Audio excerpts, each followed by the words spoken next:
Good evening to all. This is the third video of the chapter Diversity and Discrimination. अब ये हमारा third video है, second chapter है civics का और विविधता और भेदभाव। सेकंड वीडियो में बच्चों मैंने आपको बताया था कि जो मुस्लिम गर्ल्स होती हैं उनके साथ बहुत भेदभाव किया जाता है और उनको स्कूल में पढ़ने नहीं दिया जाता। तो एक एनालिसिस किया गया जिसमें ये पता चला कि जो मुसलमान हैं वो गरीबी के कारण अपने बच्चों को स्कूल भेज पाने में असमर्थ रहते हैं या स्कूल से जल्दी ही निकाल लेते हैं। तो मुस्लिम समुदाय में जो लोग हैं वो लड़कियों को स्कूल भेजना गरीबी के कारण पसंद नहीं करते हैं, लेकिन केरला में ऐसा नहीं है। यहाँ पर बच्चों को सरकारी बस की सुविधा दी जाती है। इसके अलावा गांव में जो टीचर्स हैं वो बच्चों को स्कूल पहुंचाने में मदद करते हैं और इनसे गरीब बच्चे हैं, इनसे फ़ीस भी नहीं ली जाती है, जिसकी वजह से यहाँ पर ये पॉसिबल हो पाया कि वहाँ पर जो मुस्लिम समुदाय के बच्चे हैं उनको ऐसा प्रयास किया गया, इसमें शामिल किया गया कि उनको शिक्षित किया जाए। और इसमें कहीं ना कहीं बहुत ज़्यादा जो केरल राज्य है वहाँ की सरकार ने ऐसे एफ़र्ट्स डाले कि और अगर स्टेट की हम बात करते हैं तो उससे ज़्यादा केरल में हमें जो साक्षरता दर है, लिटरेसी रेट है, वो 100% दिखाई देता है। जबकि आप बिहार, यूपी या दूसरे राज्यों की बात करते हैं, यहाँ पर जो है अनुसूचित जाति के SC, ST जनजाति या मुस्लिम्स हो, यहाँ गरीबी ही एक मुख्य कारण है जिसकी वजह से जो है बच्चों को स्कूल पढ़ने भेजा नहीं जाता है। अब असमानता और भेदभाव की हम बात करते हैं। असमानता मीन्स जो हमारी इक्वालिटी है वो इंडिया में कहा गया है कि राइट टू इक्वालिटी, सबको जो है समानता का अधिकार मिला है। लेकिन कहीं ना कहीं हम आज भी देखते हैं कि यहाँ पर आपकी क्लास में बहुत सारे डिफरेंट कास्ट और क्रीड के बच्चे होंगे और चूँकि सबको राइट टू इक्वालिटी मिला हुआ है इसलिए आप किसी के साथ कोई भेदभाव नहीं कर सकते। एक ही बेंच पर बैठकर एक ही डेस्क पर आप पढ़ाई करते हैं और संगी लंच भी करते हैं। लेकिन पुराने समय की अगर हम बात करते हैं तो एक ही कुएं से पानी नहीं लेने दिया जाता था, उनको हैंडपम्प से पानी नहीं ले सकते थे, उनके हाथ का कोई चाय या पानी भी नहीं पीता था। तो भेदभाव के कई कारण हो सकते हैं। अगर हम फर्स्ट चैप्टर की बात करते हैं तो समीर 1, समीर 2 दो कैरेक्टर थे, है ना। एक समीर पढ़ा लिखा था जिसको अंग्रेज़ी आती थी, दूसरा समीर क्या था, पढ़ा लिखा नहीं था और वो जो है एक न्यूज़पेपर हॉकर था, जबकि एक समीर बहुत पढ़ा लिखा था। तो कहीं ना कहीं हम ये देखते हैं कि जो भेदभाव किया जाता है तो अनपढ़ और पढ़े लिखों के बीच में हो सकता है, दलित और ऊंची जातियों के बीच में भी ये हमको इस तरह का जो है डिस्क्रिमिनेशन देखने को मिलता है। अब आगे हम बात करते हैं कि इस तरह का जो भेदभाव है, इस तरह का जैसे कि दलित लोगों की हम बात करते हैं, ये अपनी जो आजीविका है, अपना जीवन कैसे चलाते हैं कि ये सफाई का काम करते हैं, कुछ ऐसे होते हैं जो कचरा उठाते हैं, बाल काटते हैं, कपड़े धोते हैं, बुनाई का काम करते हैं, कुछ लोग बढ़ईगिरी मछली पकड़ने का काम करते हैं, बर्तन मांजने का काम करते हैं। तो इस तरह का काम करना इनका गंदा और ख़राब माना जाता है। अब इस चीज़ के दो पहलू हो सकते हैं कि एक तो जातिगत व्यवस्था के कारण ये लोग ये काम कर रहे हैं, या फिर दूसरा गरीबी के कारण उनको ये काम करना पड़ रहा है।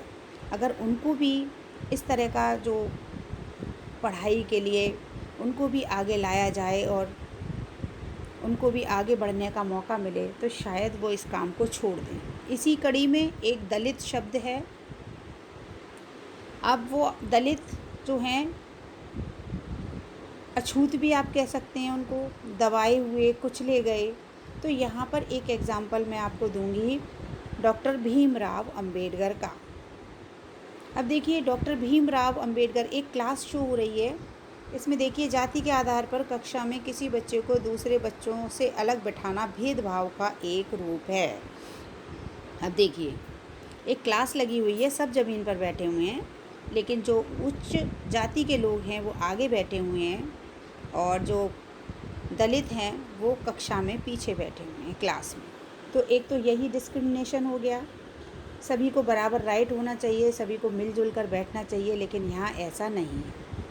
तो इसमें एक बहुत अच्छी स्टोरी आपको डॉक्टर भीमराव अंबेडकर के बारे में दी हुई है कि बचपन में जब वो अपने गांव आ रहे थे तो गांव आते समय उन्होंने अच्छे कपड़े पहन रखे थे और वो देखने में ऐसे नहीं लग रहे थे कि वो महार जाति से रिलेटेड होंगे।